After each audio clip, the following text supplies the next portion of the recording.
கர்த்தருக்கு மகிமை. இந்த காலவேளையிலே நம்முடைய தியானத்துக்கு ஆதாரமாக மத்தேயு சுவிசேஷம் 16ஆம் அதிகாரம் 18ஆம் வசனத்தை எடுத்துக்கொள்வோம். மத்தேயு சுவிசேஷம் 16ஆம் அதிகாரம் 18ஆம் வசனம். மேலும் நான் உங்களுக்கு சொல்கிறேன், மேலும் நான் உனக்கு சொல்கிறேன், நீ பேதுருவாய் இருக்கிறாய், இந்த கல்லின் மேல் என் சபையை கட்டுவேன், பாதாளத்தின் வாசல்கள் அதை மேற்கொள்வதில்லை. இந்த கல்லின் மேல் என் சபையை கட்டுவேன், பாதாளத்தின் வாசல்கள் அதை மேற்கொள்வதில்லை. கர்த்தருக்கு மகிமை. On this rock I will build my church and the gates of Hades shall not prevail against it.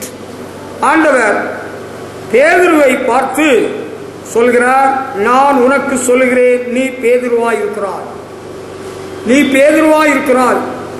உன்னால சீமோன் என்றால் நாணனை போல அசையக்கூடியவன். இப்பொழுது ஆண்டவர் சொல்கிறார், நீ பேதுருவாய் இருக்கிறாய், யூ ஆர் த ராக், பாறையாக இருக்கிறாய். ஆன் திஸ் ராக், இந்த பாறையின் மேல், இந்த கல்லின் மேல் என் சபையை கட்டுவேன் என்று ஆண்டவர் சொல்கிறார். ஹல்லேலூயா. ஆண்டவராய் இயேசு தம்முடைய சபையை அப்போஸ்தலர்கள், தீர்க்கதரிசிகள் என்கிற அஸ்திபாரத்தின் மேல் கட்ட விரும்பினார். ஹல்லேலூயா. தேவன் தன்னுடைய சபையை அப்போஸ்தலர்கள், தீர்க்கதரிசிகள் என்னும் அஸ்திபாரத்தின் மேல் கட்ட சித்தம் கொண்டார்.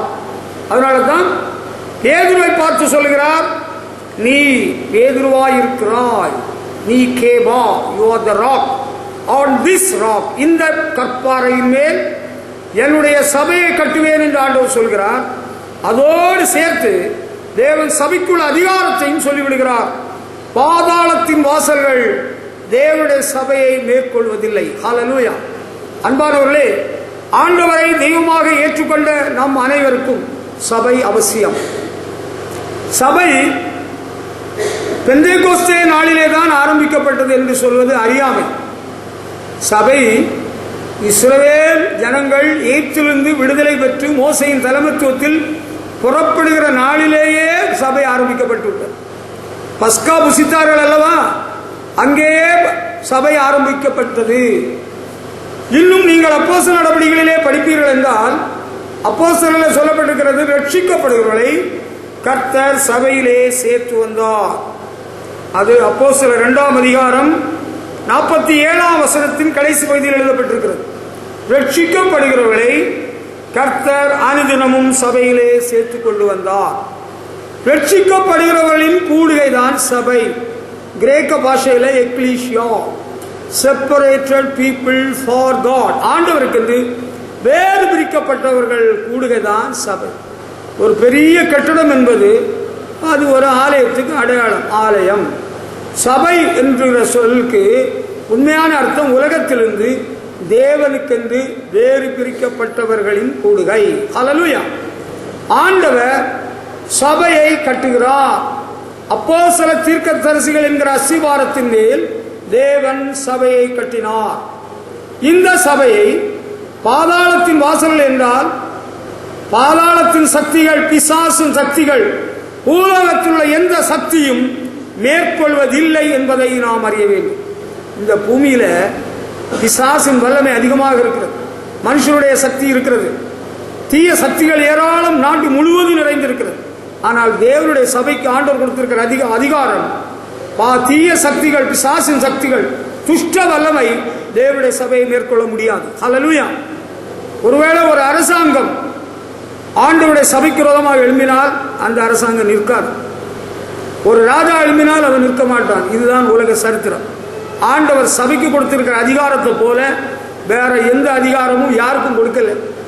ஆண்டவர் சபைக்கு பெரிய அதிகாரத்தை கொடுத்திருக்கிறார். சபை என்றால் யார்? கட்டடம் அல்ல, ரட்சிக்கப்படுகிறவருடைய கூடுகை தான் சபை. ரட்சிக்கப்பட்ட தேவனுடைய பிள்ளைகளுக்கு ஆண்டவர் ஒரு அதிகாரம் கொடுத்திருக்கிறார். சாத்தானின் வல்லமை உன்னை மேற்கொள்வதில்லை, துஷ்ட வல்லமை மேற்கொள்வதில்லை, தீய மனிதனுடைய வல்லமை மேற்கொள்வதில்லை. ஏரோது ராஜா ஆட்சி செய்த வேளையிலே பேதுருவை சிறைச்சாலையிலே அடைத்து போட்டான். அவரை சிறைச்சேதம் பண்ண வேண்டும் என்ற நோக்கத்தோடு தான், கொலை செய்ய திட்டமிட்டு தான் அடைச்சிருக்கிறான். தேவ சபையின் மக்கள் எல்லாரும் ஒன்று கூடி ஜெபித்தார்கள். ஆண்டவர் தூதனை அனுப்பி பேதுருவை விடுதலை பண்ணி சொன்னார். ஹல்லேலூயா. உலக சரித்திரத்தை நீங்கள் படித்து பார்ப்பீர்கள் என்றால், திருச்சபை சரித்திரமானாலும் சரி, உலக சரித்திரம் ஆனாலும் சரி, ஆண்டவர் சபைக்கு கொடுக்கிற அதிகாரத்தை அவர் மாற்றவில்லை. ஆண்டவர் சபைக்கு அதிகாரம் கொடுத்திருக்கிறது உண்மை. அதை யாரும் எடுத்து போட முடியாது, அதை மாற்றிவிட முடியாது. இந்திய அரசாங்கம் தேவ சபைக்கு விரோதமாக எழும்புமானால், அது மத்திய அரசாங்கம் ஆனாலும் சரி, அது மாநில அரசாங்கம் ஆனாலும் சரி, அது நிலை நிற்காது. ஆண்டவர் அப்படி ஒரு அதிகாரத்தை சபைக்கு கொடுத்திருக்கிறார்.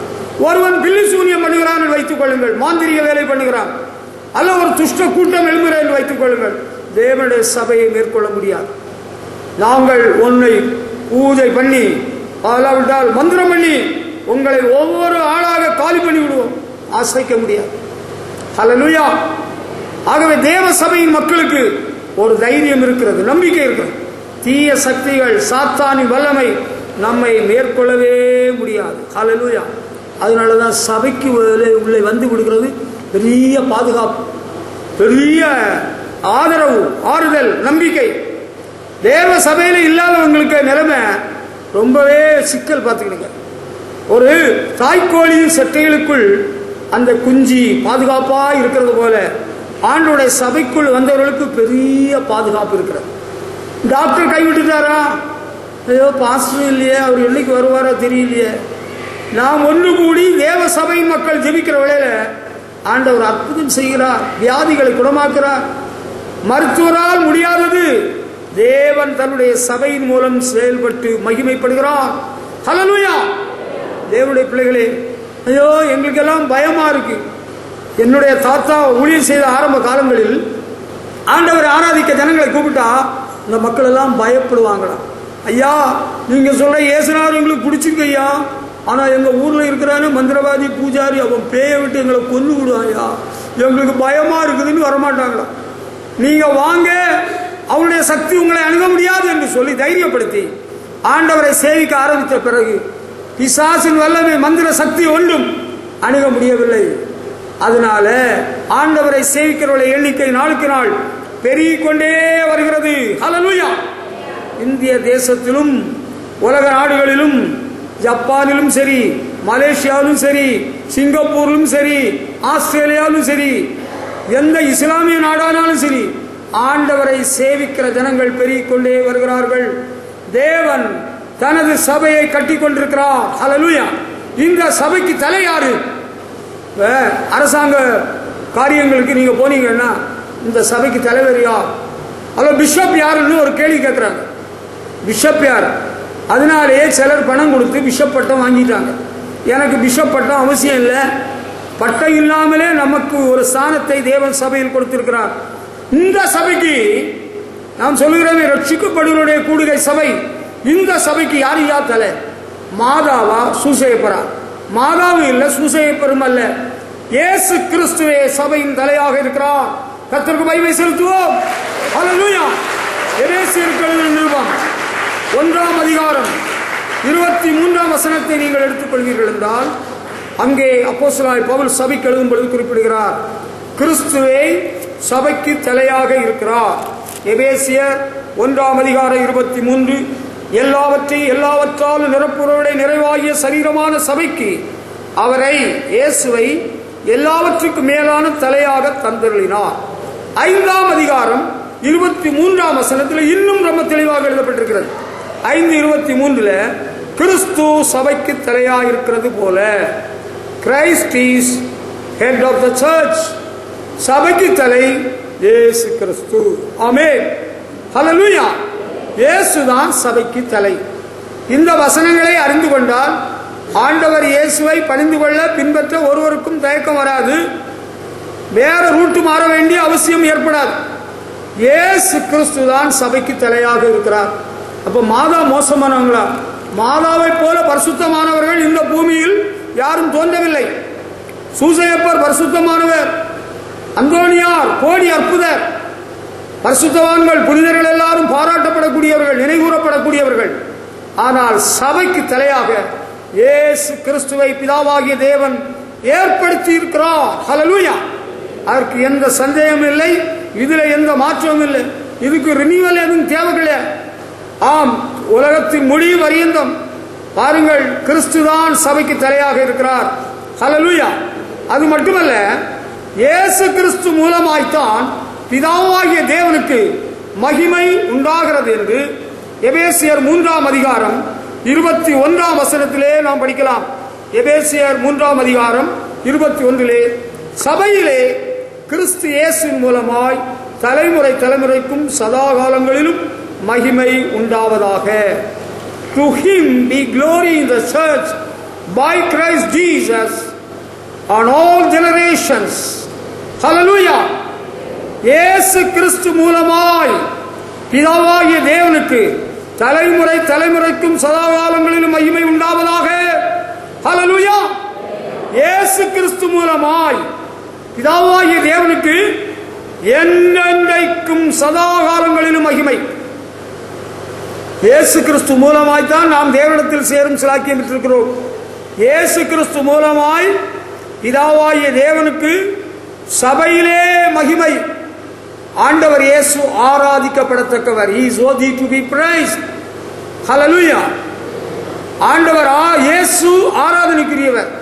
இன்னைக்கு சில துருபதேசிகள், சில துருபதேசங்களை பண்ணுகிற சபையார், அவர்கள் கிறிஸ்துவின் சபையை சார்ந்தவர்கள் அல்ல. கிறிஸ்துவை தலையாக கொண்டவர்கள் தான் அவருடைய சபையின் அங்கத்தினர்கள். கிறிஸ்து தலையாக இருக்கிறார், நாம் அவருடைய சபையின் அவயவங்களாய் இருக்கிறோம் என்று பவுல் குறிப்பிடுகிறார் தன்னுடைய நிருபத்தில். இங்கே கிறிஸ்து இயேசு மூலமாய் சபையிலே பிதாவாகிய தேவனுக்கு என்றென்றைக்கும் சதா காலங்களிலும் தலைமுறை தலைமுறையாய் மகிமை உண்டாவதாக. ஹல்லேலூயா. வேற எந்த நபரையும் கொண்டரல. இயேசு கிறிஸ்துவுக்கு அவ்வளவு முக்கியத்துவம் இருக்கிறது. ஏன்? தம்முடைய ஒரே பேரான குமாரனாகிய கிறிஸ்துவை நமக்காக தந்தருளி இவ்வளவாய் உலகத்தில் அன்பு கூர்ந்தார். இயேசு கிறிஸ்து மூலமாய்த்தான் பிதாவாகிய தேவன் சபையிலே மகிமைப்படுகிறார். ஹல்லேலூயா. சபை எப்படி வந்தது? கிறிஸ்துவின் சொந்த இரத்தத்தினாலே சம்பாதிக்கப்பட்டதுதான் தேவனுடைய சபை. தேவனுடைய சபை எப்படி? இயேசு கிறிஸ்துவின் சொந்த இரத்தத்தினாலே சம்பாதிக்கப்பட்டது. இது மனுஷ முயற்சியினால் அல்ல. ஒரு மனுஷன் அங்காங்கே கிராமம் எல்லாம் போய் கைப்பிரதி எல்லாம் கொடுத்து எல்லாரையும் கூட்டி சேர்த்ததுனால அல்ல. இயேசு கிறிஸ்து தன்னுடைய இரத்தத்தை சிலுவையிலே சிந்தினபடியினால், இயேசு கிறிஸ்துவின் சிலுவை மரணத்தினால் மக்கள் மீட்டுக் கொள்ளப்படுகிறார்கள். ஆகவே மீட்டுக் கொள்ளப்படுகிற இந்த மக்கள் மூலமாக சபையிலே பிதாவாகிய தேவன் மகிமைப்படுகிறார். ஹல்லேலூயா. வேற யார் மூலம் நீங்க தப்பா நினைச்சுக்கிறாங்க. புனிதர்கள் தான். Saints are saints, no doubt in it. அது உண்மைதான். புனிதர்களுக்கு நாம் என்றும் மரியாதை கொடுக்கிறோம். ஆனால் பிதாவாகிய தேவன் சபையிலே மகிமைப்படுகிறது இயேசு கிறிஸ்து மூலமாய்த்தான். ஹல்லேலூயா. ஆகவே கனத்துக்கும் மகிமைக்கும் பாத்திரராக சபையின் தலையாகிய கிறிஸ்து இருக்கிறார். ஹல்லேலூயா.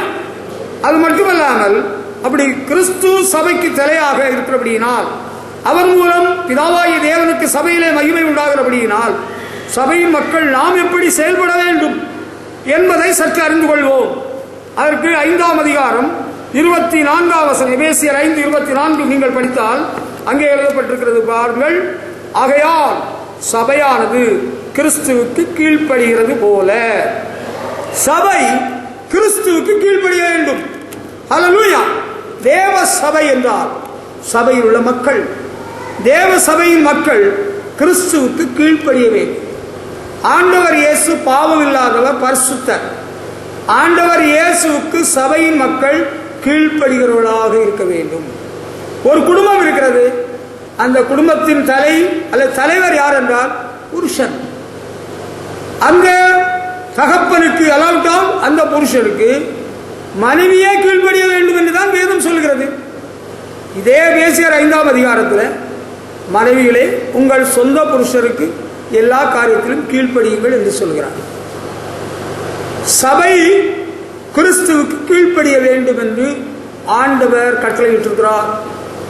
நாம் கிறிஸ்துவின் சரீரமாகிய சபையின் அவயவங்கள். நாம் கிறிஸ்துவுக்கு கீழ்ப்படிய வேண்டும். நான் யாருக்கும் கீழ்ப்படிய மாட்டேன். யார் சொன்னாலும் நான் கேட்க மாட்டேன். நீங்க எல்லாம் சொல்லி நாங்க எல்லாம் கீழ்ப்படிய போறதில்லை. ஒரு மகன் அல்லது ஒரு மகள் தன்னுடைய தகப்பனுக்கு கீழ்ப்படுகிறவனாய் கீழ்ப்படுகிறவளாய் இல்லாவிட்டால் அவர்கள் ஒன்றுக்கு உதவ மாட்டார்கள். அவர்கள் வாழ்வில் விருத்தி அடைய மாட்டார்கள். அவருடைய எதிர்கால வாழ்வு ஒளிமயமாக இருக்காது. நாம் கிறிஸ்துவின் சபையின் அங்கத்தினர்களாக இருக்கிறபடியினால் கிறிஸ்துவுக்கு நாம் கீழ்ப்படிய வேண்டும். ஹல்லேலூயா. நீங்கள் சபைக்கு வெளியே உள்ளவர்கள், நீங்கள் ரட்சிக்கப்படாதவர்கள், நீங்கள் பாவிகள் என்றால் நீங்கள் கீழ்ப்படியணுமா கீழ்ப்படிய வேண்டாமா என்று நீங்கள் யோசித்துக் கொள்ளலாம். ஆண்டவர் இயேசு கிறிஸ்துவுக்கு கீழ்ப்படுகிறது நம் அனைவருக்கும் மிகவும் நல்லது. ஹல்லேலூயா. இயேசு கிறிஸ்துவுக்கு நம்ம கீழ்ப்படுகிறவர்களா இருந்தால் வாழ்வில் அற்புதங்களை செய்வார், அதிசயமாய் நம்மை நடத்துவார். ஹல்லேலூயா. ஆண்டவர் நமது வாழ்வில் மகிமைப்படுவார். நான் எல்லாம் யாருக்குமே கீழ்ப்படிந்தது கிடையாது. நீங்க என்னதான் சொன்னாலும் இயேசுநாதருக்கே நான் கீழ்ப்படிய மாட்டேங்க. I am sorry, you are wrong. நீங்க தப்பு பண்றீங்க. அப்படி சொல்லவே கூடாது, அப்படி நினைக்கவே கூடாது. அன்பான சகோதரனே, நீ இந்த பூமியில யாருக்கு கீழ்ப்படியாதவனா இருந்தாலும் சரி, ஆண்டவர் இயேசு கிறிஸ்துவுக்கு நீ கீழ்ப்படிஞ்சே ஆக வேண்டும். If you obey unto Jesus the Lord God Jesus will bless you abundantly. ஆண்டவர் இயேசு கிறிஸ்துவுக்கு நீ கீழ்ப்படுகிறவனாய் இருந்தால் உன்னை அபரிதமாய் ஆசீர்வதிப்பார். கானா ஒரு கல்யாண வீட்டிலே திராட்சை ரசம் குறைப்பட்டது. அதற்கு முன்பு ஆண்டவர் இயேசு ஒரு அற்புதம் எங்கேயும் செய்யல. இயேசுவின் தாய் மரியாள் என்ன சொன்னாங்க? அவர் என்ன சொல்கிறாரோ அதன்படி செய்யுங்கள். என்ன செய்தார் ஆண்டவர் இயேசு? என்ன சொன்னார்? வேலைக்காரரை பார்த்து கற்சாடியிலே தண்ணீர் நிரப்புங்கள் என்றார். தண்ணீர் நிரப்பினார்கள். அதை மொண்டு அந்தி விசாரிப்பு காரணத்தில் கொண்டு செல்லுங்கள் என்று சொன்னார். கொண்டு போனார்கள். முன்பு இருந்த திராட்சை ரசத்தை விட அதிகமான சுவையுள்ள ரசம். ஹல்லேலூயா. கீழ்ப்படிவீர்களா? உங்களை ஆசீர்வதிப்பார், உங்களை கரம் பிடித்து நடத்துவார், உங்களோடு கூட இருப்பார், உங்களுக்காக யாவையும் செய்வார். ஹல்லேலூயா. நீங்கள் கிறிஸ்துவின் சரீரமாகிய சபையில் இருக்கிறபடியால் நீங்கள் கிறிஸ்து கீழ்ப்படுகிறது உங்களுக்கு ஆசீர்வாதம், உங்களுக்கு நன்மையை கொண்டு வரும். ஹல்லேலூயா. கீழ்ப்படிய உங்களுக்கு மனம் இருக்கிறதா? உங்களுக்கு ஒரு நல்ல மனது இருக்கிறதா? நான் எல்லாம் யாருக்கும் கீழ்ப்படிஞ்சதில்லை. நீங்கள் அவ்வளோ பெரியவங்க தான், நான் உங்களை பாராட்டுறேன். நீங்கள் அவ்வளோ ரொம்ப வெயிட் உள்ளவங்க தான். நீங்கள் யாருக்கும் இதுவரையிலும் கீழ்ப்படியாமல் இருந்திருந்தாலும், நான் எல்லாம் என் மனைவிக்கு ஒரு நாளும் கீழ்ப்படிந்ததில்லை. மனைவிக்கு புருஷன் கீழ்ப்படியணும்னு பைபிளில் ஒரு இடத்துல எழுதப்படலை. புருஷனுக்கு மனைவி கீழ்ப்படியணும்னு பைபிளில் எழுதியிருக்கு. கிறிஸ்துவுக்கு சபையின் மக்கள் கீழ்ப்படிய வேண்டும் என்று எழுதப்பட்டிருக்கு. நீங்கள் கீழ்ப்படிய மனதுள்ளவர்களாக இருக்கிறீர்களா? கீழ்ப்படிய ஆயத்தமா? ஆண்டவர் ஆபிரகாமிடத்தில் சொன்னால், நான் காண்பிக்கும் தேசத்துக்கு புறப்பட்டு போ, உன்னுடைய இனத்தையும் ஜனத்தையும் விட்டு போ.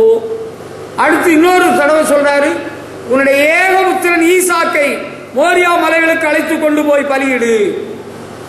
மகன பலி செலுத்துக்கு சொன்னா இது என்னது? அதெல்லாம் முடியாது. இப்படி ஒரு கடவுளா? நரவணியை கேட்கிறாரு. அப்படி ஒரு கடவுள். ஈசாக்கை பலிபீடத்தில் படைத்து விட்டார் Abraham. Hallelujah. He was ready to obey to the Lord. நீ ஆண்டவருக்கு கீழ்ப்படுகிறவனாய் இருந்து பாவத்தை விட்டுவிட்டால், பாவ காரியங்களை உன்னை விட்டு அகற்றிவிட்டால் உன்னை ஆசீர்வதிப்பார். உன்னுடைய குடும்பம் ஆசீர்வதிக்கப்பட்டிருக்கும். ஆண்டவருக்கு இயேசு கிறிஸ்துக்கெல்லாம் நாங்கள் கீழ்ப்படிய முடியாது. இயேசு கிறிஸ்துவின் போதனைக்கெல்லாம் நாங்கள் கீழ்ப்படிய முடியாது. அப்ப நீ ஆசீர்வாதத்தை எதிர்பார்க்காத. ஆசீர்வாதத்தை நீ எதிர்பார்க்கிறது பெரிய காணல் நீர். காணல் நீர்னு சொன்னா தெரியுமா? சாலையிலே செல்லும் பொழுது உஷ்ணமான வேளையில, பகலின் உஷ்ண வேளையிலே, சூரியன் உதித்திருக்கிற வேளையில கொஞ்சம் எல்லைக்கு தாண்டி பார்த்தா தண்ணி கிடக்கிறது போல இருக்கும். கொஞ்சம் பக்கம் போனா தண்ணி இருக்காது, ஒண்ணு இருக்கு. காணல் நீர் போல் உன்னுடைய வாழ்வின் ஆசீர்வாதமாகிடும். சபையில் இருக்கிற விசுவாசியே, கிறிஸ்துவின் சரீரமாகிய சபையின் அங்கமே, கிறிஸ்துவுக்கு நீ கீழ்ப்படுகிறவனாய் இருப்பாயானால் you will be blessed, your generation will be blessed. நீயும் உன்னுடைய சந்ததியும் ஆசீர்வதிக்கப்படும். நாங்க எல்லாம் வருவோம், பாட்டு பாடுவோம், கொஞ்சம் வசனம் சொல்லுங்க, விளக்கம் சொல்லாதீங்க. நாங்க கீழ்ப்படுகிறோம், கீழ்ப்படிய இல்லை, அது எங்க காரியம், ஆண்டவர் காரியம். நான் உண்மையை உனக்கு சொல்லித்தரேன், சொல்லித்தர வேண்டியது என்னுடைய உத்தரவாதம். It is my responsibility. அதனால கிறிஸ்துவுக்கு நீ மனப்பூர்வமாய் கீழ்ப்படிந்தால் உன்னுடைய வாழ்விலே கிறிஸ்து மகிமைப்படுவார், உன்னை மேன்மைப்படுத்துவார். பூமியில் உள்ள சகல ஜாதிகளிலும் அவர் உன்னை மேன்மையாக வைப்பார். கர்த்தருக்கு மகிமை செலுத்துவோம். ஹல்லேலூயா. இந்த ஆண்டு தேவன் உனக்கு கொடுத்த வாக்குத்தத்தத்தை உன்னுடைய வாழ்விலே நிறைவேற்றி அவர் மகிமைப்படுவார். ஹல்லேலூயா.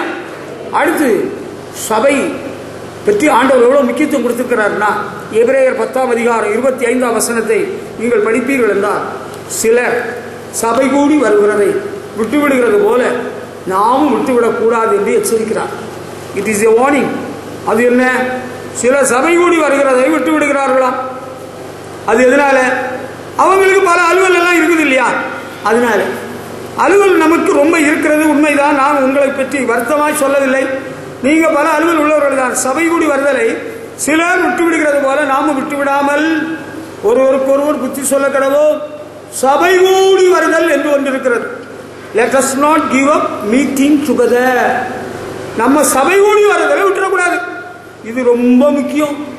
தேவ சபைக்கு தேவ ஜனங்கள் அவரை ஆராதிக்கிற இடத்தில் கூடி வர வேண்டும். ரட்சிக்கப்பட்ட தேவ ஜனங்கள் தேவனை, ஜீவனுள்ள தேவனை ஆண்டவராய் ஏற்றுக்கொண்ட நாம் அனைவரும் அவரை ஆராதிக்க கூடி வருகிறதை விட்டுவிடக்கூடாது. இன்னைக்கு வேற எந்த அலுவல் இருந்தாலும் சரி, நான் ஒரு கேள்வி உங்களுக்கு கேட்கிறேன். உங்களுக்கு உடம்பு முடியாம பெட்டில் ஆஸ்பத்திரியில் ட்ரிப் சாத்திட்டு இருக்கிறாங்கன்னு வச்சுக்கிடுங்க. நீங்க என்ன செய்வீங்க? உங்க தொழிலுக்கு போக முடியுமா? உங்க தொழிலை பார்க்க முடியுமா? இன்னைக்கு கடை திறக்க முடியுமா? முடியாது. ஆண்டவர் நமக்கு இரக்கப்பட்டு கிருபையாக சுகமும் பலனும் ஆரோக்கியமும் தந்திருக்கிறார்.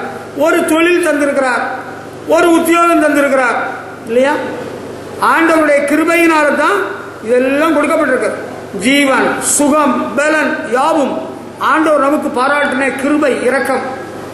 அதுக்கு நன்றியுடையவர்களாக ஆண்டவருடைய சமூகத்தில் சபையாக கூடி அவரை ஆராதிக்க வர வேண்டும். அல்லேலூயா. அதனால தான் ரட்சிக்கப்பட்ட தேவ ஜனங்கள் இன்றைக்கு நம்ம எந்த வேலையும் செய்யக்கூடாது. நீ ஆனாலும் உன் வேலைக்காரர் ஆனாலும் வேலைக்காரி ஆனாலும் எந்த வேலையும் செய்ய வேண்டாம் என்று ஆண்டவர் சொல்கிறார். படிக்கிற பிள்ளைகளானாலும் நாளைக்கு ஒருவேளை you may have to appear for a university exam, நாளைக்கு பல்கலைக்கழக தேர்வு எழுத வேண்டியதா இருக்கிறார். நீங்க ஏன் இந்த ஆராதிக்க வரல? நாளைக்கு எனக்கு பரீட்சை இல்லை, எனக்கு டியூஷன் இல்லை, நான் அங்க போண்டே இருந்தில்ல.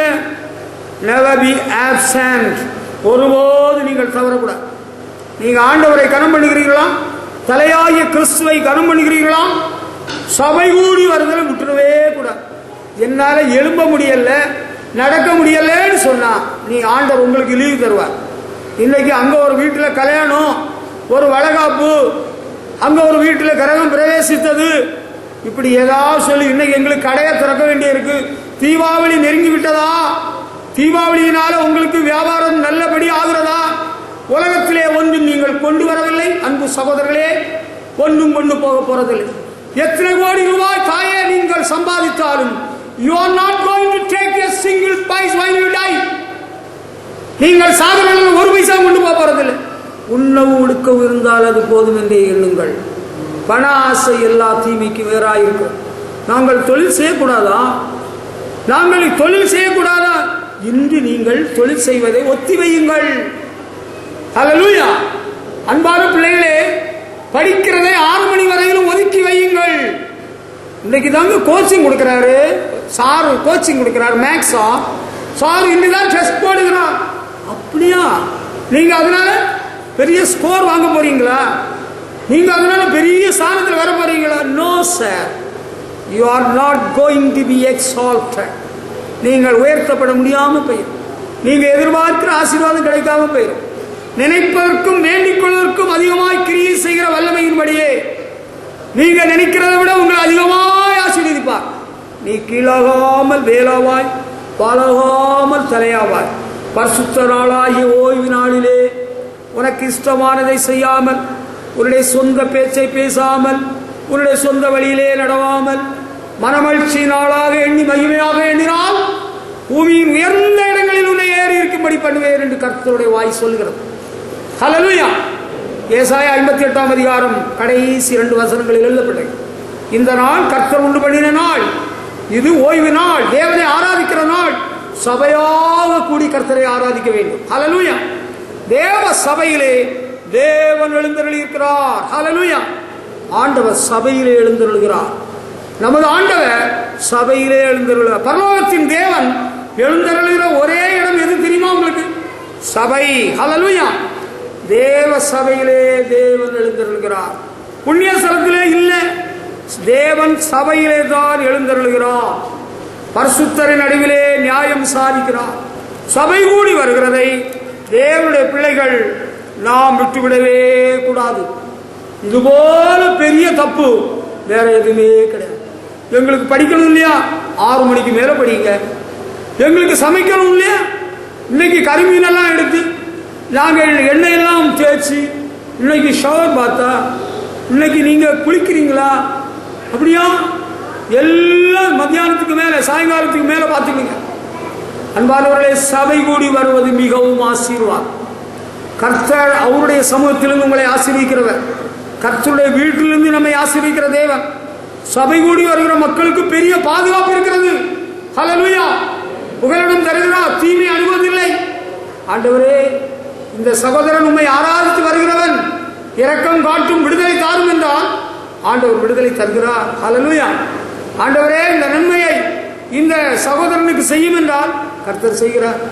நீங்க ஆண்டவரை மதிக்கிறவங்க தானே? நீங்க ஆண்டவரை மதிக்கிறவங்க தானே? ஆண்டவரை கனம் பண்ணுகிறவர்களாக இருந்தால் நீங்கள் கர்த்தருடைய நாளில் அவர் சமூகத்தில் அவரை ஆராதிக்க வேண்டும். தேவ சபையிலே கூடி வருகிறதை நாம் எக்காரணத்தை கொண்டு விட்டுவிடவே கூடாது. ஹல்லேலூயா. அடுத்து ஒரு ரகசியம் வெளிப்படுத்தின விசேஷம் 2ஆம் அதிகாரத்திலிருந்து ஆரம்பிக்கிறது. ஆவியானவர் எங்க பேசுறாராம்? ஆவியானவர் ரோட்டில் பேச மாட்டார், தெருமுனையில பேச மாட்டார். ஆவியானவர் சபையில பேசுறார். ஆவியானவர் சபைகளுக்கு சொல்லுகிறதை காது உள்ளவன் கேட்க கடவன் என்று எழுதுகிறார். ஹல்லேலூயா. நமக்கு வேண்டிய செய்தியை ஆவியானவர் சபையிலே சொல்லுவார். நீங்க ஒரு யோசனையோடு வந்திருப்பீங்க. இன்னைக்கு என்ன யோசனை? சாகணும்னு நினைச்சு வந்தீங்களா? இன்னைக்கு ஆண்டவர் சொல்கிறார், நீ சாக வேண்டாம், உனக்கு கெடுதி ஒன்றும் செய்து கொள்ளாதே. ஆண்டவர் உன்னோடு பேசுகிறார். உன் நோயை குணமாக்குகிறேன் என்று கர்த்தர் சொல்லுகிறார். உன்னுடைய கடனை தீர்த்தேன் என்று சொல்கிறார். உன்னுடைய துக்க நாட்கள் முடிந்து போகும் என்று சொல்கிறார். தேவ ஆவியான சபைக்கு சொல்லுகிறத நம்ம கேட்கணும். ஹல்லேலூயா. ஆண்டவர் எங்க பேசுறாரு? ஆண்டவர் பேசுறது எங்க பேசுறாரு? எங்க பேசுறாரு? எங்க வீட்டுல டிவியில பேசுகிறார். அன்பு சகோதர சகோதரிகளே, டிவியில பேசுறது சபையில பேசுறதை விட மேலானது அல்ல. சபையில தான் ஆண்டவர் அந்தந்த மக்களுக்கு வேண்டிய நல்ல ஆலோசனைகளை சொல்கிறார். டிவியில உள்ள ஊழியம் நல்ல ஊழியம் தான், பாராட்டுகிறேன். ஆனால் ஆண்டவரை அறியாதவர்கள், ஆராதிக்க செல்ல முடியாமல் படுக்கையில் இருக்கிறவர்கள், இப்படிப்பட்டவர்களுக்கு டிவியில ஆண்டவர் பேசுகிறார், ரேடியோவில் பேசுகிறார்.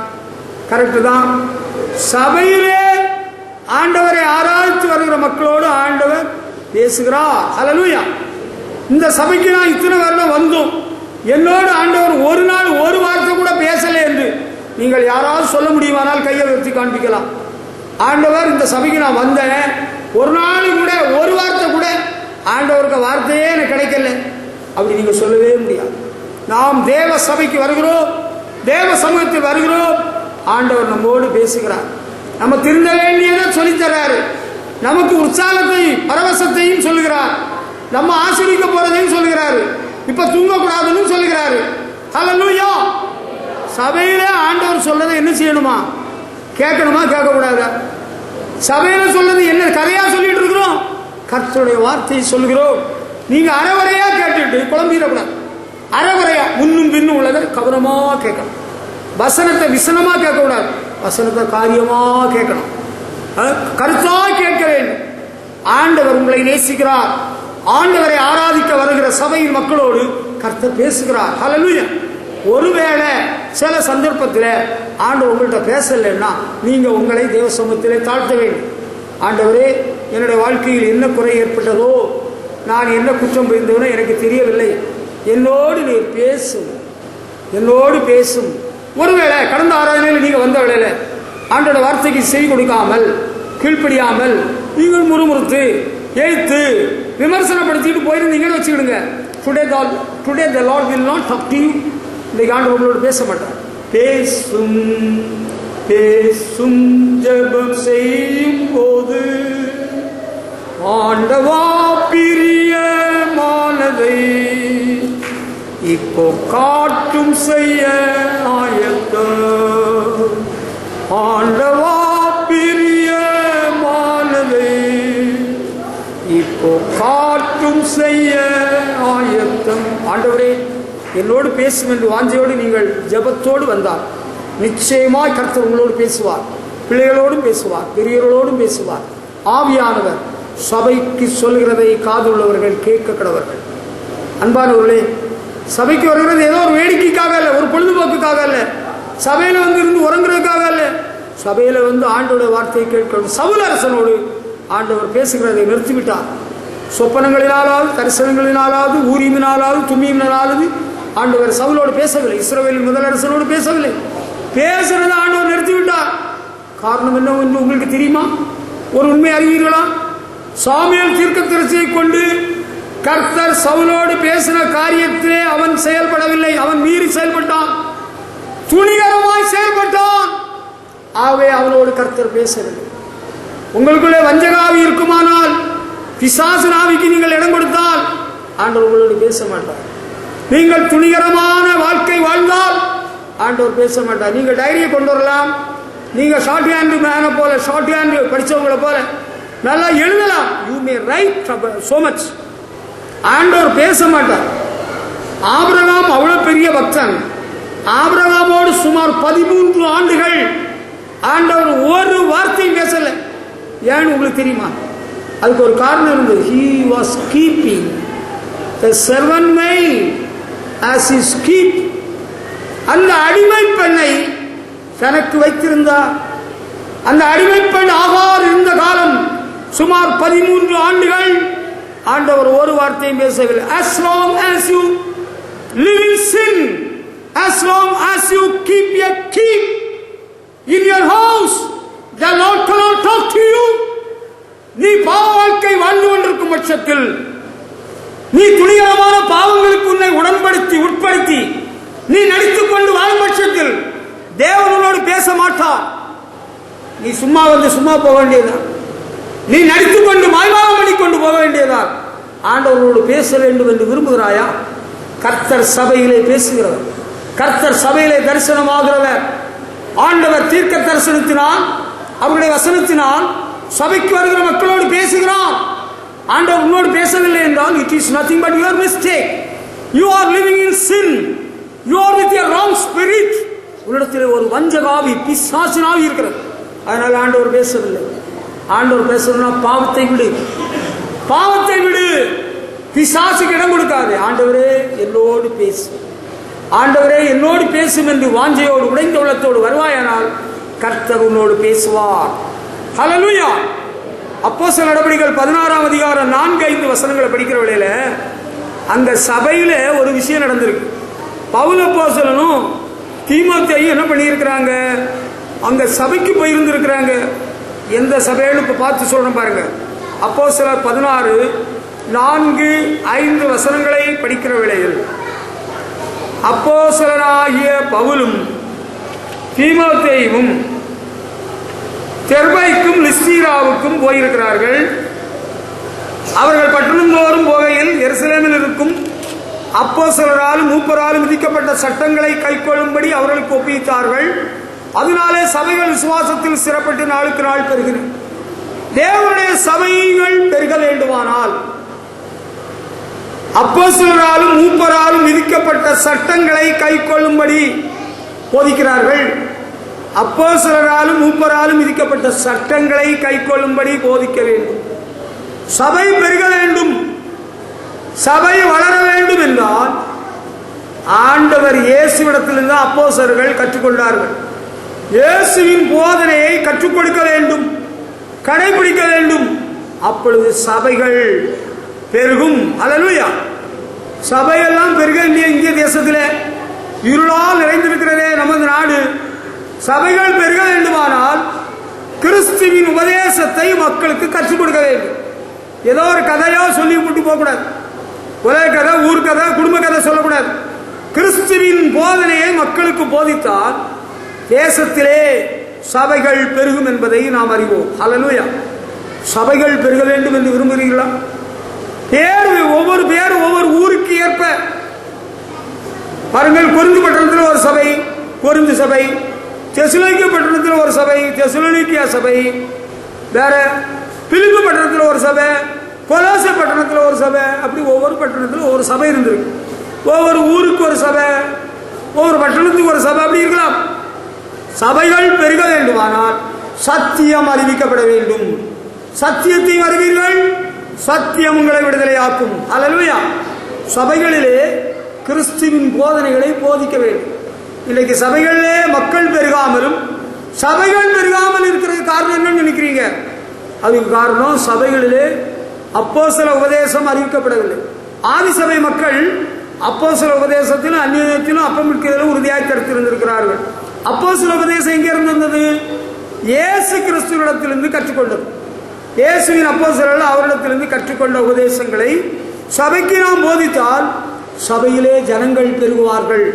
ஐயோ, இது கடினமான உபதேசம், எல்லாரும் ஓடிவிடுவார்கள். இல்லை, சத்தியத்தை நேசிக்கிறவர்களை கர்த்தர் வைத்திருக்கிறார்.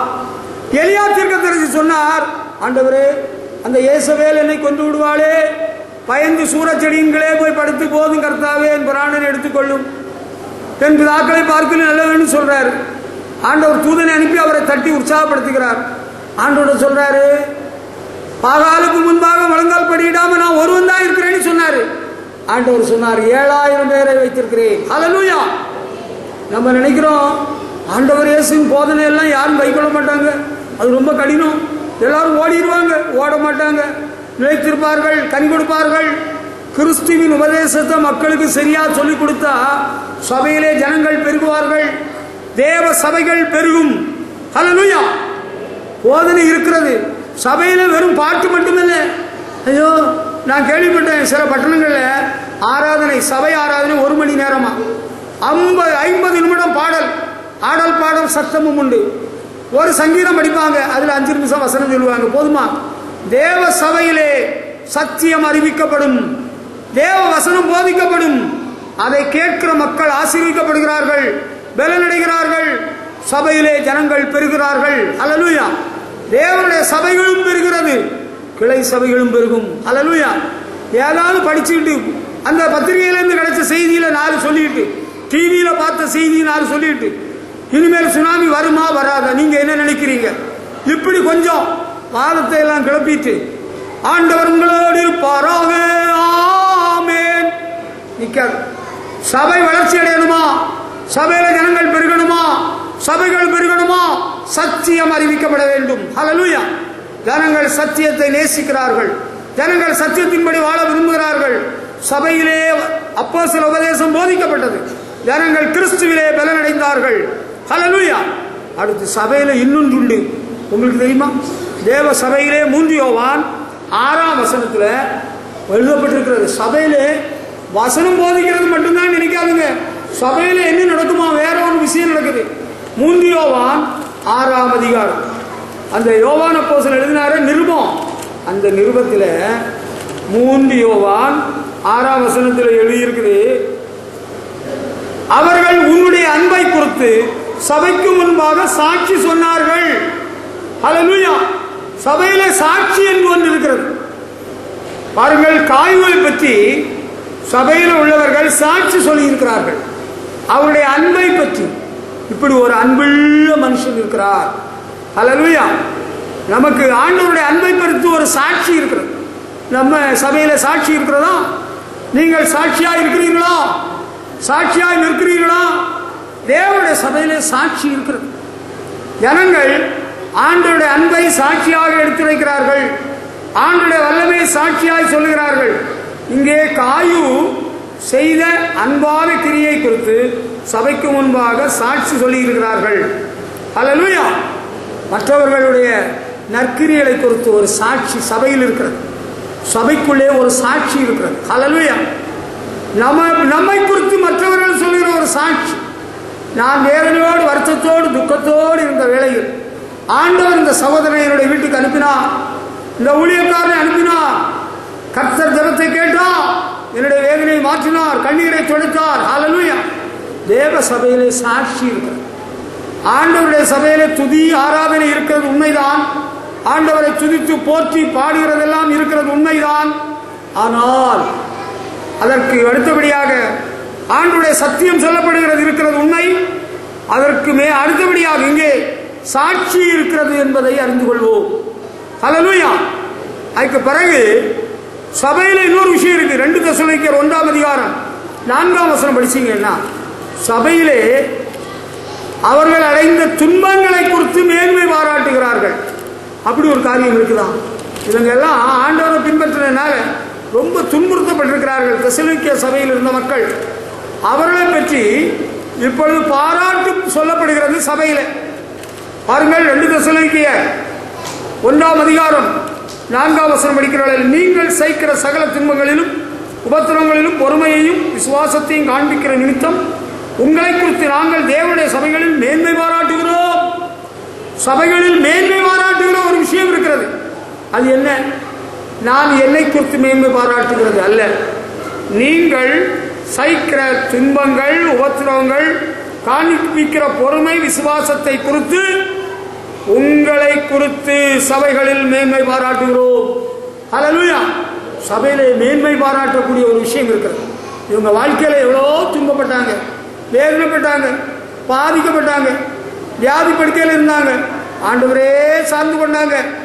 ஆண்டவர் விடுதலை கொடுத்தார், ஆண்டவர்களுக்கு பலன் கொடுத்தார், ஆண்டவர்களை காப்பாற்றினார். அப்படி மேன்மை பாராட்டுகிற ஒரு விஷயம் தேவனுடைய சபையில் இருக்கிறது. ஹல்லேலூயா. நீங்க மேன்மை பாராட்டுறது எதை குறித்து மேன்மை பாராட்டுகிறீர்கள்? பவுல் அப்போஸ்தலன் சொல்றாரு, நானும் கர்த்தராகிய இயேசு கிறிஸ்துவின் சிலுவை குறித்து அல்லாமல் வேற ஒன்றை குறித்தும் மேன்மை பாராட்டாதிருப்பேனாக. தாவீதின் சங்கீதம் 20 சில ரதங்களை குறித்தும் சிலர் குதிரைகளை குறித்தும் மேன்மை பாராட்டுகிறார்கள். நாங்களோ கர்த்தருடைய நாமத்தை குறித்தே மேன்மை பாராட்டுவோம். பவுல் அப்போஸ்தலன் சபைகளிலே உங்களை குறித்து மேன்மை பாராட்டுகிறோம் என்று சொல்கிறார். எதனால? அவங்க சண்டை போடுறாங்க அதனால இல்ல, துன்பம் சகிக்கிறவர்களாக இருந்தார்கள். ஹல்லேலூயா. உபத்திரவங்களை அனுபவித்திருக்கிறார்கள், பொறுமையோடு இருந்திருக்கிறார்கள், விசுவாசத்தில் நிலைத்திருந்திருக்கிறார்கள். அதை குறித்து சபையிலே மேன்மை பாராட்டுகிறோம் என்று சொல்கிறார். ஹல்லேலூயா. சபைகளில் உங்களை குறித்து மேன்மை பாராட்டுவதற்கு ஏதுவான குணம் சுபாவம் உங்களிலே இருக்கிறதா? சகிப்புத்தன்மை இருக்கிறதா? துன்பம் சகிக்கிறீர்களா? பொறுமையுடையவர்களா இருக்கிறீர்களா? உபத்திரம் உங்களுக்கு வந்ததா? ரொம்ப உபத்திரம் எல்லாம் வந்தது, ஆனாலும் ஆண்டவர் எங்களை காப்பாற்றினார். எங்களை அவர் வைத்திருக்கிறார். உங்களுக்கு ஏற்பட்ட உபத்திரவங்கள் துன்பங்கள் எப்படி இருந்துட்டீங்க? பொறுமையா இருந்தீங்களா? உங்களை குறித்து மேன்மை பாராட்டுறதுக்கு ஏதாவது இருக்கும்? நீங்க உங்களை குறித்தே மேன்மை பாராட்டுவீங்க. நான் பழைய சைக்கிள்ல ஓடிட்டு இருந்தேன், இப்போ புதிய மோட்டார் சைக்கிள் வாங்க உதவி செய்தார். நீங்க சொல்லாதீங்க, தப்புன்னு நான் சொல்ல வரல. ஐ டோன்ட் கண்டெம் யூ, உங்களை குற்றப்படுத்தி விடவில்லை. ஆனால் உங்களை குறித்து சபைகளிலே மேன்மை பாராட்டுவதற்கு ஏதுவாக இவங்க மிகுந்த உபத்திரவப்பட்டார்கள், சைத்தார்கள், பொறுமை கொண்டார்கள், இவங்க துன்பப்பட்டார்கள், விசுவாசத்தில் வைத்திருந்தார்கள் என்று உங்களை குறித்து சபையிலே மேன்மை பாராட்டுவதற்கு ஏதுவான காரியம் உண்டோ? அப்படிப்பட்ட நிலைமை உங்களுக்கு இருக்கிறதா? அப்படி இருந்தால் அதுதான் கர்த்தருக்கு மகிமை. ஹல்லேலூயா. உங்க வாழ்க்கையில் அப்படியே தான் இருக்கா? அப்படி இருந்தா சொல்லுங்க, தேவ சபைகளிலே உங்களை குறித்து மேன்மை பாராட்டுவோம். ஹல்லேலூயா. சபைகளிலே மக்களை குறித்து மேன்மை பாராட்டுவாங்களா? எங்களை பற்றி ஒரு நாள் நீங்க சொல்லலையே. நீங்க உங்க வாழ்க்கையில துன்பம் சகித்தீங்களா? ஓத்துறப்பட்டீங்களா? உங்க நாத்தனார் உங்களை அடிச்சவளையில நீங்க அவங்க மூஞ்சில குத்துனீங்களா? அப்ப நீங்க உங்களை மேன்மை பாராட்டுறதுக்கு வாய்ப்பே கிடையாது. அவங்க அடிச்சாங்க, நான் தடவிட்டேன், அவங்க கண்ணா பின்னாடி எங்க ஆத்தா பேசினாங்க, நான் ஒண்ணுமே சொல்லலை. அப்படியா? பொறுமையா இருந்தீங்களா? Very good.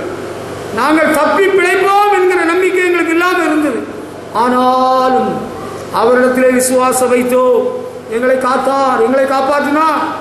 சபைகளில் உங்களை குறித்து மேன்மை பாராட்டணும் விரும்புறீங்களா? அப்போஸ்தலனாகிய பவுல் ரோம சபை மக்களை குறித்து மேன்மை பாராட்டி இருக்கிறார். 1ஆம் அதிகாரத்தில் சொல்லுகிறார், உங்களுடைய கீழ்ப்படிதல் யாருக்கும் தெரிய வந்திருக்கிறது என்று குறிப்பிடுகிறார். அவங்களை குறித்து மேன்மை பாராட்டுகிறார்.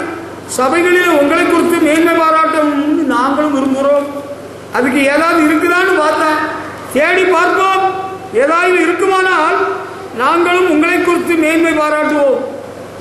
அன்பானவர்களே, அந்த ரோம சபை மக்களை குறித்து பவுல் அப்போஸ்தலன் அவர்களை குறித்து விசுவாசம் 1ஆம் அதிகாரம் 8ஆம் வசனத்திலே சொல்கிறார், உங்கள் விசுவாசம் உலகமெங்கும் பிரசித்தமாகிறது என்று குறிப்பிடுகிறார். ஹல்லேலூயா. அவர்களுடைய விசுவாசம் உலகமெங்கும் பிரசித்தமாக இருக்கிறது. அதை குறித்து மேன்மை பாராட்டுகிறார். கடைசி அதிகாரம் 16ஆம் அதிகாரம் 19ஆம் வசனத்தில் உங்கள் கீழ்ப்படிதல் யாருக்கும் தெரிய வந்திருக்கிறது, ஆகையால் உங்களை குறித்து சந்தோஷப்படுகிறேன் என்கிறார். ஹல்லேலூயா. உங்களை கீழ்ப்படிதலை குறித்தும் விசுவாசத்தை குறித்தும் மேன்மை பாராட்டுகிறேன் என்று பவுல் சொல்கிறார். சபையிலே உங்களை குறித்து மேன்மை பாராட்டுக்கு எதுவாக ஏதாவது இருக்கிறது. எனக்கு ஒரு தலைவலி வந்தது, உடனே ஆஸ்பத்திரிக்கு போனேன். அங்கே டாக்டர் சொன்னார், ஒரு ஸ்கேன் எடுங்கன்னு சொன்னார். ஸ்கேன் எடுத்து பார்த்தேன். அதுக்கு பிறகு ஒரு வாரம் பெட்டில் இருந்தேன். எப்படியோ நான் தப்பி பிழைச்சிட்டேன். அப்போ உங்களை பற்றி நான் மேன்மை பாராட்ட முடியாது. உங்களுக்கு தலைவலி வந்தது உண்மைதான், ஆஸ்பத்திரி போனது உண்மைதான், ஸ்கேன் எடுத்தது உண்மைதான். ஆனால் உங்களுக்கு ஒரு பாதிப்பு இல்லாதபடி ஆண்டவர் எனக்கு ஜீவன் தந்தார், சுகம் தந்தார், காத்து கொண்டார் சொன்னீங்களா? அது ரைட். ஒரு வாரம் ஆஸ்பத்திரியில் இருந்து ட்ரீட்மெண்ட் எல்லாம் பெற்று அது பெரிய விசுவாசம்னு நான் சொல்ல வரல. அதை ஆட்சேபிக்கல, அதை குற்றப்படுத்தலை, அது பாவம்னு சொல்லிடுறல. விசுவாசம்னு சொன்னால் அது கொஞ்சம் வித்தியாசம். எனக்கு எதிர்காலத்தை பற்றி ரொம்ப கவலைக்கு மேலே கவலையாக இருந்தது. எனக்கு கொஞ்ச நாளாக தூக்கமே வரல.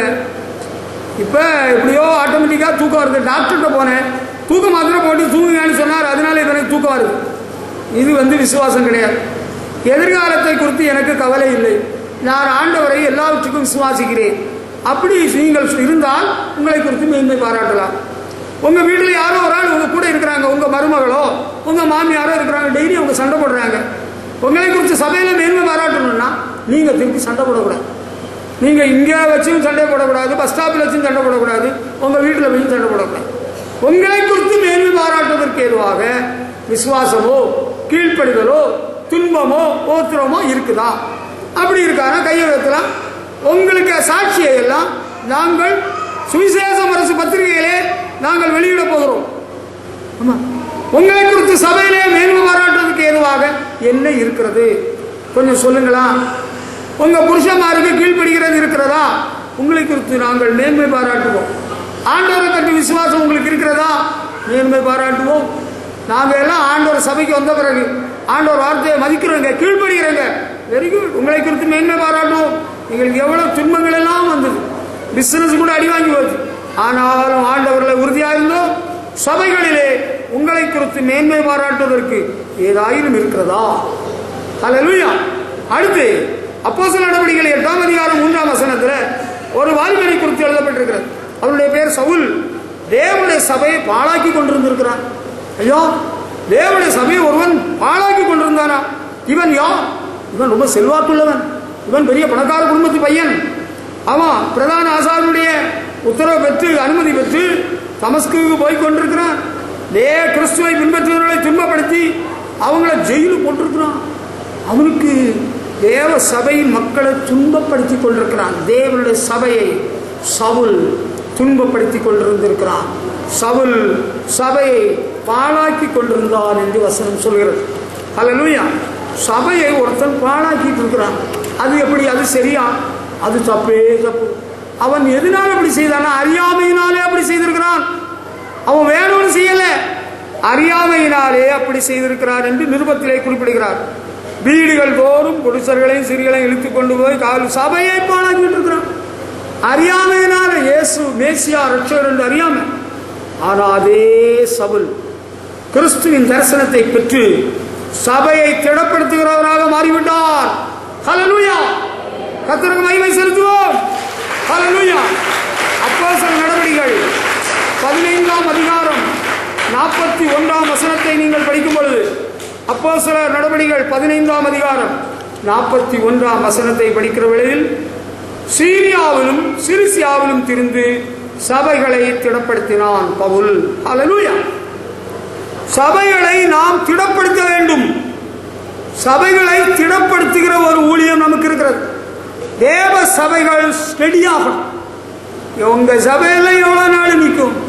சபையை இல்லாம ஆக்கி போடுவேன். உங்களுக்கு ஒரு விஷயம் சொல்லட்டுமா? நான் பள்ளிக்கூட மாணவனாய் படிக்கிற வேளையில எகிப்தின் அதிபர் நாசர் என்று ஒரு மனுஷன் இருந்தான்.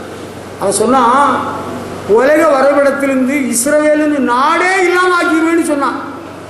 உலக வரைபடத்திலிருந்து இஸ்ரவேலன் ஒரு நாடே இல்லாம ஆக்கிடுவேன். அவ்வளவு பெரிய ஆளு எகிப்தின் அதிபர் நாசர். அவன் சொல்லி சில மாதங்களுக்குள் ஒரு நாள் தலைப்பு செய்தியில் படித்தேன் தமிழ் பத்திரிகையில் காலையில், எகிப்தின் அதிபர் நாசர் திடீர் மரணம், மாரடைப்பு. ஆண்டவருடைய பிள்ளைகளை அழிக்க வேண்டும், ஒழிக்க வேண்டும், வைக்கக்கூடாதுன்னு எல்லாம் அவன் ஒரு சதித்திட்டம். ஆண்டவர் பார்த்தாரு, அவனே இல்லாம ஆக்கிட்டார். அறியாமையினால் செய்த வேளையில் தேவன் காணாதவர் போல் இருந்தார். ஆண்டவர் அறிஞ்ச பிறகு சபையை வைப்பனா, எடுப்பனா, நிப்பனா சொல்லாத, அது பெரிய ஆபத்தா முடிஞ்சிடும். ஹார்ட் அட்டாக் வந்தா எந்த ஆஸ்பத்திரியும் காப்பாற்ற முடியாது. எத்தனை பேர் ஆஸ்பத்திரிக்கு போறதுக்கு முன்னால செத்து இருக்கிறாங்க. ஹார்ட் அட்டாக் உனக்கு தபால் போட்டுட்டு வராது.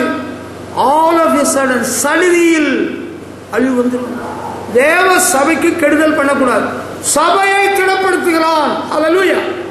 அறியாத காலத்தில் அப்படி செய்திருந்தார். ஆரம்பத்தில் கிறிஸ்துவே தேவகுமார் என்று அறிந்த பிறகு சபையை திடப்படுத்தி கொண்டு வருகிறார். அல்லேலூயா. ஒவ்வொரு இடத்திலும் போய் ஆண்டவர் இயேசுவின் போதனையை போதிக்கிறார். ஜனங்களை என்கரேஜ் பண்றார், தைரியப்படுத்துகிறார். அல்லேலூயா. தேவ சபையின் மக்களை ஒரு நாள் நாம் அதைரியப்படுத்தக்கூடாது, கெடுக்கக்கூடாது, அவங்களை அதைரியப்படுத்தக்கூடாது. என்ன நீங்க சபைக்கு வந்து என்ன சாதிக்க போறீங்க, உங்களுக்கு என்ன கிடைக்க போகுது, நாங்களே வந்து மாட்டிக்கிட்டமே முடிச்சுக்கிட்டு இருக்கிறோம். அப்படி ஒரு நாள் நீங்கள் பாருங்கள், துர்பிரச்சாரம் பண்ணக்கூடாது. அது பெரிய தப்பு. மோசே கானான் தேசத்துக்கு 12 பேரை வேவு பார்க்க அனுப்பினார். அங்க இருந்து 2 பேர் தான் வந்து நற்செய்தி சொன்னாங்க. மீறி 10 பேரும் துர்ச்செய்தியை பரப்பினார்கள். துர்ச்செய்தி பரப்பின 10 பேரும், வேவுகாரர்கள் 10 பேரும் வனாந்திரத்திலே செத்து போனார்கள். அந்த நற்செய்தியை அறிவித்த 2 பேரும் தேவன் வாக்கு பண்ணின கானானில் பிரவேசித்தார்கள். ஹல்லேலூயா. ஆண்டவர் வாக்கு பண்ணின ஆசீர்வாதம் உங்களுக்கு வேணும்னா தேவனுடைய சபையை திடப்படுத்த வேண்டும். ஆண்டவர் வா, அவருடைய சபையை அவர் போஷித்து காப்பாற்றுகிறார். ஹல்லேலூயா. உன் தேவைகளை சந்திப்பார், உன்னை நடத்துவார், ஆதரிப்பார், கரம் பிடித்து நடத்துவார், உன்னையும் குடும்பத்தையும் வழி நடத்துவார். தைரியப்படுத்த. நாங்க வேற வழி இல்லாம முடிச்சுட்டு இருக்கிறோம். வேற சபைக்கு போனாலும் எங்களுக்கு மரியாதை கிடையாது. சபையில இருந்து சபை மாறினா மரியாதை ரொம்ப கிடைக்கும்னு நினைக்காத. மரியாதையே இருக்காது. இருந்த மரியாதையும் மானமும் கப்பலை ஏறி போயிடும். தேவன் வைத்திருக்கிற இடத்திலே, தேவன் வைத்திருக்கிற சபையிலே நிலைத்திருந்தால் உனக்குரிய அந்தஸ்தும் உனக்குரிய மரியாதையும் நிச்சயம் உண்டு. அதுக்கு எந்த சந்தேகமும் இல்லை. ஆனால் சபையை கலங்க பண்ணி கொண்டிருந்தான், கெடுத்துக்கிட்டு இருந்தான், கெடுவான் கேடு நினைப்பான். ஆண்டவர் அறியாத இந்து முன்னணி மக்கள், RSS மக்கள், விஸ்வ இந்து பரிஷத்து மக்கள், தெரியுங்களா, இப்படிப்பட்டவங்க சபைகளுக்கு சில தொல்லைகள் கொடுக்கிறார்கள். இல்லை என்று சொல்ல முடியாது. சில பொதுக்கூட்டங்களுக்கு தொல்லைகள் கொடுக்கிறார்கள், சில ஊழியர்களுக்கு தொல்லைகள் கொடுக்கிறார்கள். அவர்கள் அறியாமையினால் செய்கிறபடியினால் ஆண்டவர் அவர்களுக்கு இறங்குகிறார், மன்னிக்கிறார். ஆண்டவர் அறிஞ்ச பிறகு சபையே இருக்காது, ஒண்ணு இருக்காது, ஒருத்தனும் இருக்க மாட்டான். நாங்க ஊதிடுவோம், பரத்திடுவோம்னு சொன்னா உன்னை காண முடியாது. இந்த பூமியே ஒன்னே காண முடியாமல் போய்விடும். அப்படிப்பட்ட ஒரு கெடுதல் வேலை நமக்கு இருக்கக்கூடாது. ஹல்லேலூயா. கும்பகோணத்தில் ஆனாலும் சரி, தமிழ்நாட்டில் ஆனாலும் சரி, இந்திய தேசத்தின் எந்த பகுதியில் ஆனாலும் சரி, எந்த ஒரு சபைக்கோ எந்த ஒரு ஊழியக்காரனுக்கோ இத்தனை ஆண்டுகள் எந்த கெடுதலும் நாங்கள் பண்ணவில்லை. என் தகப்பன் வீட்டாரும் பண்ணவில்லை. ஹல்லேலூயா. எந்த சபையும் கிறிஸ்துவை மையமாக கொண்ட சபையை நாங்கள் ஆதரிக்கிறோம். கிறிஸ்துவை மையமாக கொண்ட சபைகள் வளரட்டும், பெருகட்டும். இந்திய தேசத்திலே கிறிஸ்துவின் நாமம் சபைகள் மூலம் மகிமைப்படட்டும். ஹல்லேலூயா. கர்த்தருக்கு மகிமை செலுத்துங்கள். ஹல்லேலூயா. ஆண்டவர் இயேசு கிறிஸ்துவின் நாமம் இந்த பூலோகம் எங்கிலும் உயரட்டும், சிலுவை கொடி பறக்கட்டும். ஹல்லேலூயா. நமக்குள்ளே உயர்வு தாழ்வு எதுவும் இல்லை. ஹல்லேலூயா. தேவனுடைய சபைகள் ஸ்திரப்படும்படியாக நாம் செயல்பட வேண்டும். ஹல்லேலூயா. அடுத்து சபைக்கு வருகிற நம்ம எப்படி நடந்துக்கணும்னு ஒரு சின்ன ஆலோசனையை பவுல் கொஞ்சம் சொல்றாரு.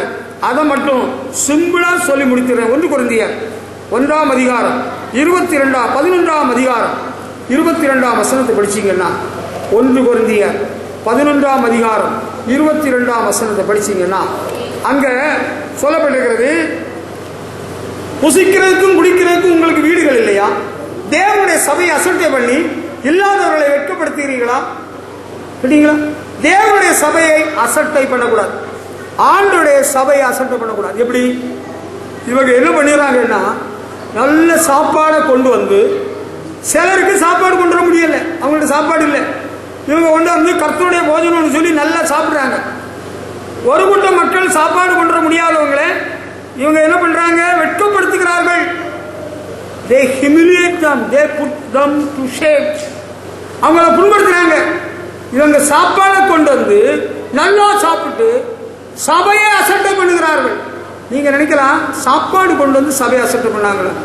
நான் சொல்றேன், நம்ம ஆராதனைக்கு வர்ற வேளையில கூட if it is possible for, உங்களால் முடிந்தால் கலர் ட்ரெஸ், சிலருக்கு வெள்ளையை கொடுக்க முடியாது, சின்ன பிள்ளைங்களை வச்சிருக்கிறவங்க ஒயிட்ல வர முடியாது, கஷ்டம், பிள்ளைங்க அழுக்காக்கிடுவாங்க. If it is possible for, உங்களால் முடிந்தால் கம் இன் யூனிஃபார்ம். பள்ளிக்கூடங்கள் எல்லாம் சீருடையை அமுல்படுத்துறதுக்கு முதல் காரணம் என்ன தெரியுமா? உயர்வு தாழ்வு வரக்கூடாது என்கிற ஒரு காரணம்.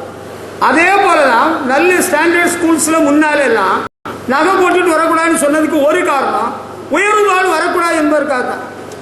பின்னால்தான் வேற சில கருத்துக்களும் சேர்ந்தது. இந்த மாணவன் எந்த பள்ளிக்கூடத்தை சார்ந்தவன் யூனிஃபார்மை வச்சு கண்டுபிடிச்சிடலாம், நகை போட்டுட்டு வந்தா திருடன் பிடிச்சிட்டு போயிடுவான் அந்த பொண்ணை, அந்த ஆபத்துக்கு நம்ம பொண்ணு சிக்கக்கூடாதுன்னு நகையை விட்டுட்டாங்க. ஆனால் ஆரம்பம் எப்படின்னா எல்லாரும் ஒன்று போல இருக்கணும், பணக்காரன் பெரியவன் நிறைய நகை போட்டிருக்கு, அப்படியெல்லாம் உயர்வு தாழ்வு வரக்கூடாது. தேவனுடைய சபைகளில் உயர்வு தாழ்வு வருவதற்கு ஏதுவாக நாம் செயல்படக்கூடாது. அதனாலதான் சபைக்கு வரல நம்ம பட்டு எல்லாம் உடுக்க வேண்டாம்னு சொல்றது. பட்டு உடுக்கிறது பாவம்னு நான் சொல்லி வரல. ஆண்டவர் இயேசுவின் சிலுவை காட்சியை கண்ட பின்பு பட்டு உடுக்கிறதுக்கு மனசு இருந்தாலும் உடுத்துக்கிடுங்க. இயேசுவின் சிலுவையை சிந்தித்து நீங்க பட்டு வாங்கி விடுங்க. நான் இடையில வரல, நான் தப்பு பாவம்னு சொல்லவே மாட்டேன்.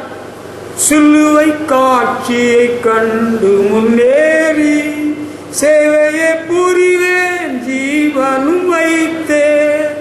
சிலுவை காட்சியை காணுங்கள், சிலுவையில் இருந்த இயேசுவை பாருங்க, நல்ல விறகூர்ன பட்டு வாங்கி கொடுத்துக்கிடுங்க. அது நல்ல யோசனை தான். சொல்ல வந்த விஷயம், தேவ சபையின் மக்களை நாம் வெட்கப்படுத்தும்படியாக புண்படுத்தும்படியாக ஒரு காரியம் செய்யக்கூடாது. அப்படி செய்தால் ஆண்டவருடைய சபையை அசட்டை பண்ணுகிறோம் என அர்த்தம். தேவ சபையை ஒரு நாள் நாம் அசட்டை பண்ணக்கூடாது.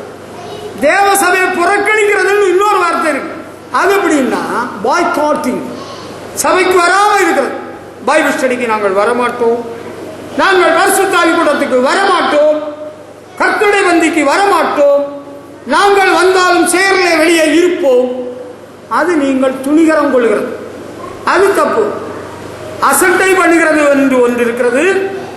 அது சபையில் உள்ள மக்களை துன்புறுத்தும்படியாக வெட்கப்படுத்தும்படியாக நாம் பெரியவர்களாக நாம் ஆடம்பரமாக உடுத்து வருவது, அல்லாவிட்டால் ஆடம்பரமாய் நடந்து கொள்வது, அது சரியில்லை.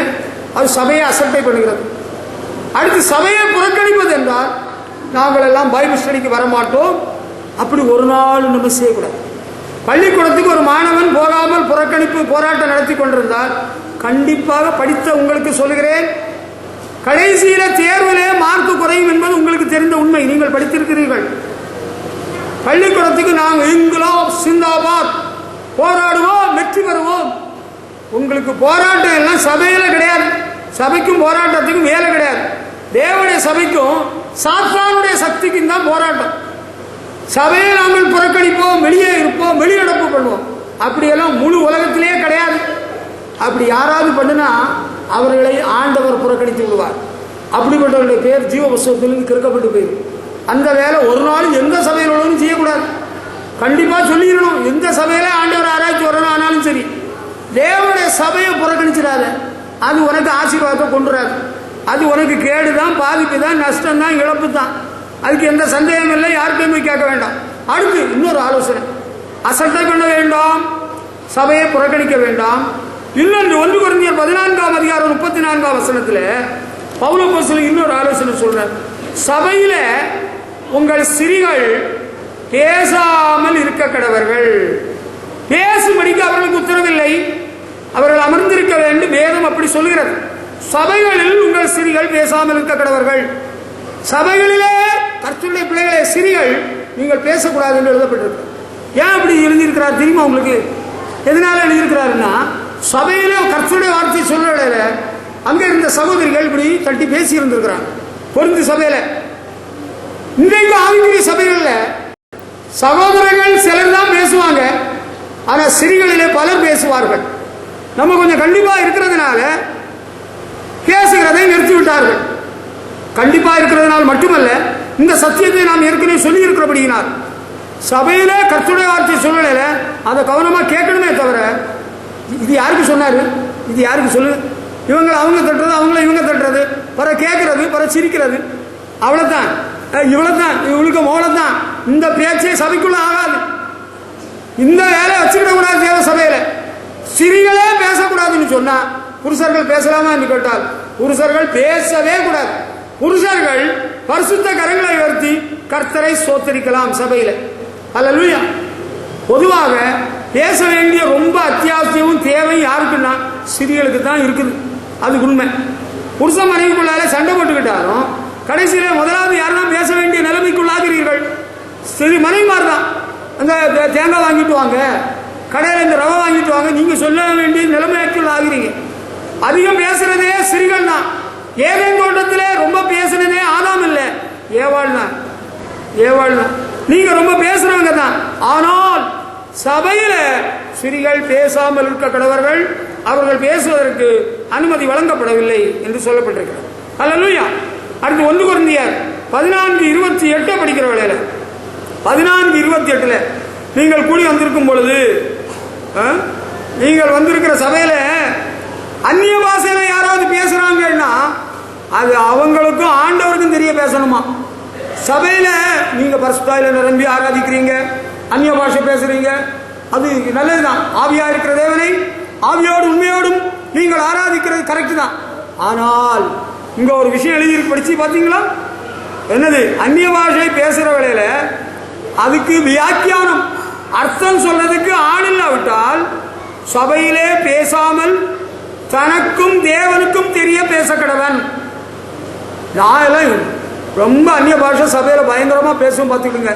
என் பக்கத்தில் யாருமே இருக்க முடியாது, யாரும் ஆராய்க்க முடியாது. நோ, யூ ஆர் ராங், நீங்க தப்பு பண்ணிருக்கீங்க, உங்களுக்கு தெரியல இந்த வசனம், இன்னைக்கு சொல்லித்தரேன்.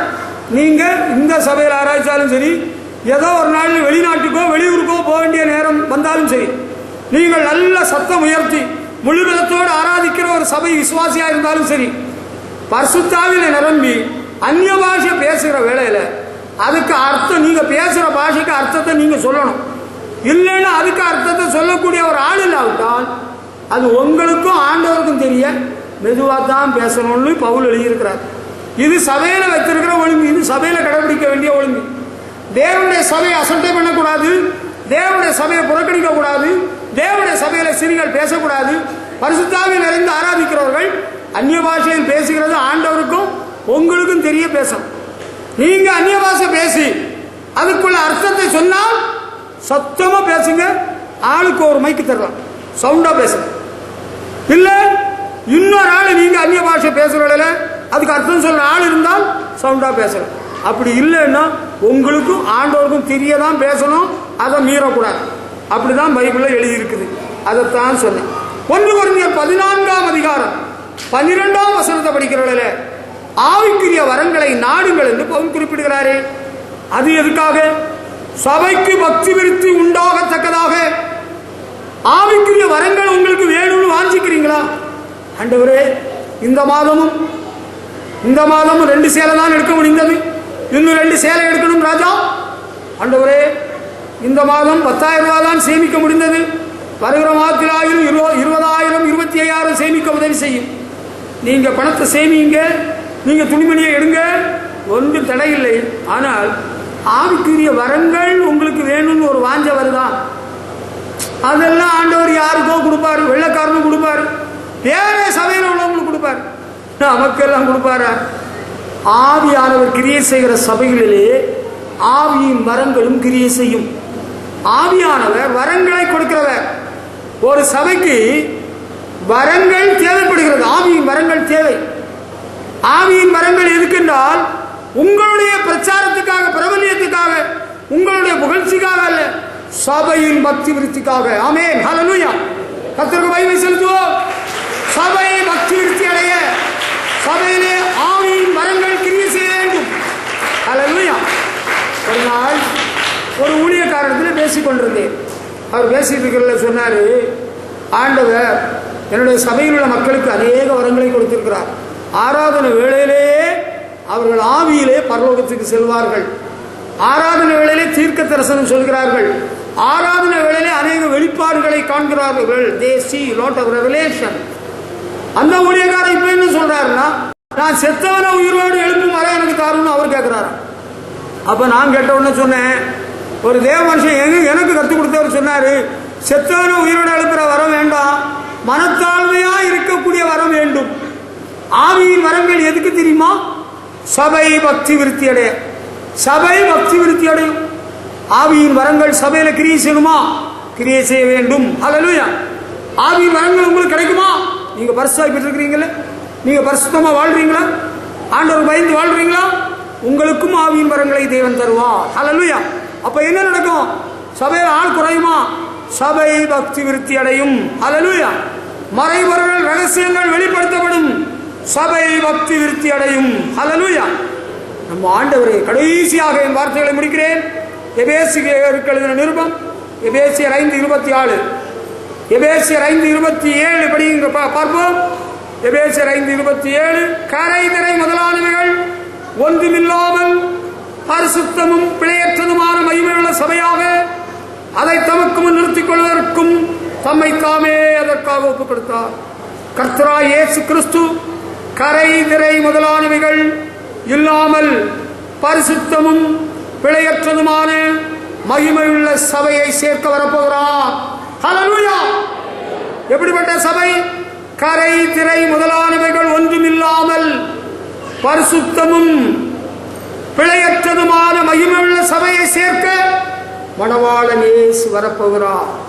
அவரை சந்திக்க சபையை ஆயத்தப்படு. சபையின் விசுவாசிகளே, ஆண்டவர் எல்லா சபையும் கூட்டிட்டு போயிடுவார். பரிசுத்தாவி உள்ள சபையும் கூட்டுவாரு, பரிசுத்தாவி இல்லா சபையும் கூட்டிட்டு போவாரு. இயேசு கிறிஸ்து உள்ள சபையும் கூட்டுவாரு. கரை திரை இல்லாமல் பரிசுத்தமும் பிழையற்றதும் மகிமையுள்ள சபையை ஆண்டவர் இயேசு சேர்க்க வரப்போகிறார். ஹல்லேலூயா. சபையை சேர்க்க இயேசு வரப்போகிறார். எப்படிப்பட்ட சபை? கரை திரையற்ற சபை, பிழையற்ற சபை, மகிமையான சபை. நம்ம எப்படி இருக்கிறோம்? நம்ம நிலைமை எப்படி இருக்கு? கரை திரை இருக்கிறதா? கரை திரை இருந்தா கைவிடப்பட்டு போகும். பிழை இருக்கிறதா? மார்க்கு கிடைக்காது. பிழை, தவறு, ஆண்டவருடைய வருகையில் போக முடியாம ஆயிடும். கரை திரை பிழையற்ற மகிமையான சபை, குளோரியஸ் சர்ச். ஒரு மகிமையான வாழ்க்கை, மகிமை நிறைந்த வாழ்க்கை இருந்தால் அவருடைய வருகை நாளில் நாம் அவரை தரிசிக்கலாம். ஹல்லேலூயா. கரை திரை பிழையற்ற மகிமையான சபையாக இருக்க நீங்கள் விரும்புகிறீர்களா? பரிசுத்தம் உள்ளவன் இன்னும் பரிசுத்தமாகட்டும். ஹல்லேலூயா. இதோ சீக்கிரமாய் வருகிறேன் என்று திருவுளம் பெற்றுகிறார். நமது ஆண்டவர் வரப்போகிறார். ஆண்டவருடைய வருகைக்கு சந்திக்க சபை ஆயத்தப்படும். ஹல்லேலூயா. நீங்க ஆயத்தப்படுறீங்களா? நான் வாங்கினது நல்ல ட்ரெஸ் தான், புதுசா தான், முதலாதான் போட்டேன். ஆனாலும் இங்க பயங்கரமா கரை பிடித்து விட்டது. அந்த வாழை மரத்துக்கு அடியில் போய் நின்ன இல்லை, கரையா போச்சு. நான் என்னெல்லாமோ போட்டு கழுவி பார்த்தேன், போகல. அசிங்கமா இல்லை? ஆமா, கரை கரை திரை ஸ்ட்ரெயின் ரொம்ப இருக்கு. இனி போக்குறது அவ்வளவுதான். உன்னுடைய பாவங்கள் ரத்தாம்பர சிவப்பா இருந்தாலும் இயேசு ரத்தத்தால் பஞ்சை போலாம். எனக்கு ஒரு கரை இல்லைங்க. ஹல்லேலூயா. Don't deceive yourself. You are the worst sinner. நீ பயங்கர பாவி, நீ கொடிய பாவி, நீ கசப்பான பிச்சிலும் பாவக்கட்டிலும் கட்டப்பட்டிருக்கிறாய். ஆண்டவரே, என்னை கழுவும் கழுவும் இரத்தத்தினால் கரை நீங்க இருதயத்தை ஆண்டவர்கள் கேட்பாயா? கரை திரை நீங்க உன்னை கழுவுவார். பிழையற்ற வாழ்க்கை, blameless life, glorious life. ஹல்லேலூயா. மகிமையான சபையை சேர்க்க வரப்போறார். ஆயத்தமா? நாங்க ஆராதிக்கிற ஆண்டவரே, ஆராதிக்கிற எல்லாரையும் கூட்டிட்டு போங்க ஆண்டவரே. கரை திரை பிழையற்ற மகிமையான சபையை சேர்க்க வரப்போகிறார். அவரை சந்திக்க ஆயத்தப்படுவோம். கர்த்தர் உங்களை ஆசீர்வதிப்பாராக. ஆமென்.